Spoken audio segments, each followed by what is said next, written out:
ईश्वर पिता का धन्यवाद हो सभी बहन भाइयों को।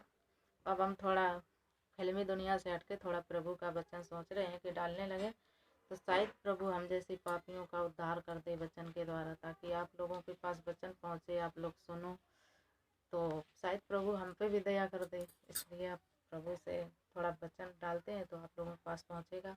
और हमारे लिए दुआ करना कि प्रभु हमें आशीष दे। इसमें देखो परमेश्वर क्या कहता है, धन्य हो तुम जो दीन हो, क्योंकि परमेश्वर का राज्य तुम्हारा है। धन्य हो तुम जो अब भूखे हो, क्योंकि तृप्त किए जाओगे।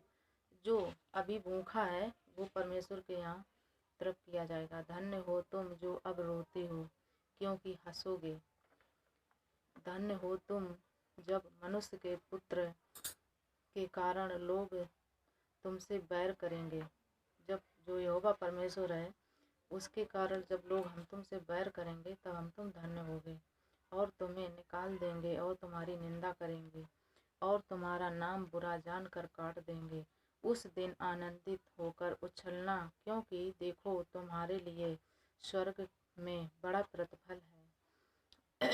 उनके बाप दादे भविष्यद्वक्ता के साथ भी ऐसा ही किया करते थे, परंतु हाय तुम पर जो धनवान हो। परमेश्वर ने क्या कहा, हाय तुम पर जो तुम धनवान हो। मनुष्य जो पैसा वाले हैं धनवान है, क्योंकि तुम अपनी संपत्ति पा चुके हो। हाय तुम पर जो अब तृप्त हो, क्योंकि तुम भूखे होगे।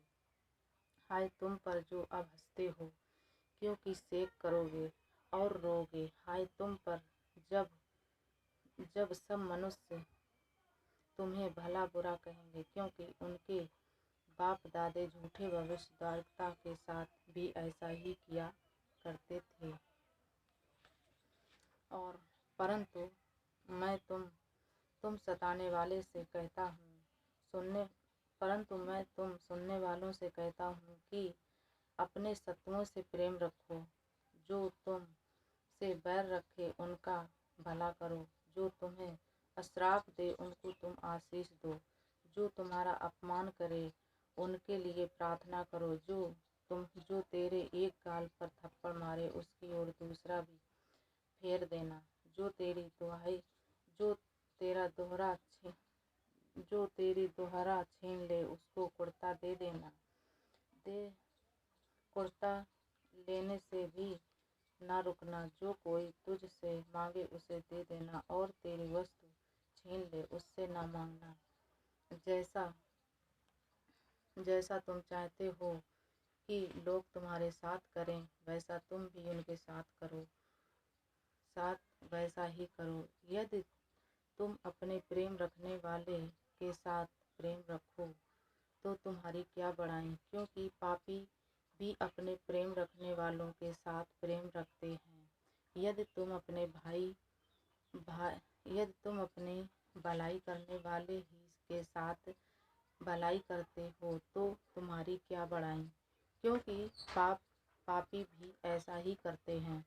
यदि तुम उन्हें उधार दो जिसने फिर पाने की आशा रखते हो तो तुम्हारी क्या बड़ाई, क्योंकि पापियों को उधार देते हैं कि उतना ही फिर पाएं। वरन अपने शत्रुओं से प्रेम रखो और भलाई करो, और फिर पाने की आशा न रखकर उधार दो, और तुम्हारे लिए बड़ा प्रतिफल होगा। तुम परम प्रधान की संतान ठहरोगे, क्योंकि वे उन पर जो धन्यवाद नहीं करते और बुरों पर भी कृपालु हैं। जैसा तुम्हारा पिता दयावंत है वैसे ही तुम भी दयावंत बनो। धन्यवाद परमेश्वर पिता का। बहन भाइयों, जो वचन बचा है वो कल देंगे। इसमें का लूका की पात्री है, दोष मत लगाओ, कल देंगे यहीं से वचन। ये हमारी बाइबल 15 साल की हो चुकी है, 13-14 साल की, इसलिए ये इसका रेफर निकल गया है, पर वचन वही है। मुझे अच्छा लगता है वचन देने में और आप लोगों के पास पहुंचाने में। इसके लिए प्रभु से दुआ करो, मुझे आशीष दे प्रभु, और आप सबको इस वचन सुनने के लिए आशीष दे प्रभु।